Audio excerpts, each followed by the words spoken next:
Did Jesus descend into hell on Holy Saturday? Answers from the Catholic Catechism about what the Apostles' Creed says of Jesus. He descended into hell, was crucified, died and was buried. He descended into hell and rose again. The Catechism explains Jesus' descent into hell is when he sojourned in the realm of the dead prior to his resurrection, CCC 632. Jesus died, and his soul descended there as Savior and announced the good news to the souls abiding there. 1 Peter 3:19.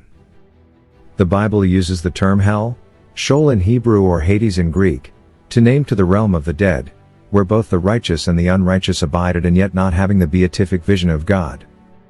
In Luke 16:22-26, Jesus explains the righteous realm as Abraham's bosom. It is precisely these holy souls, who awaited their Savior in Abraham's bosom, whom Christ the Lord delivered when he descended into hell, CCC 633. The harrowing of hell was commemorated in the liturgical calendar on Holy Saturday. The Catholic Encyclopedia explains, the story first appears clearly in the Gospel of Nicodemus in the section called the Acts of Pilate, which also appears separately at earlier dates within the Acts of Peter and Paul.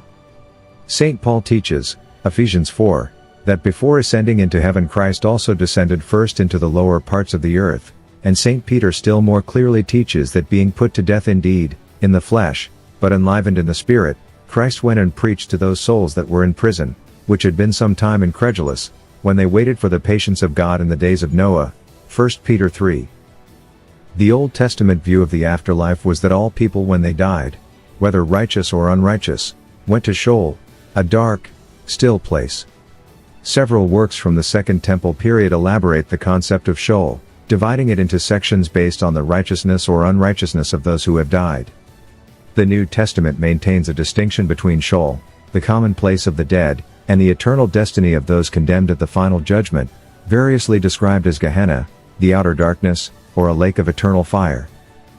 It is principally on the strength of these scriptural texts, harmonized with the general doctrine of the fall and redemption of mankind, that Catholic tradition has defended the existence of the limbus patrum as a temporary state or place of happiness distinct from purgatory. As a result of the fall, heaven was closed against men.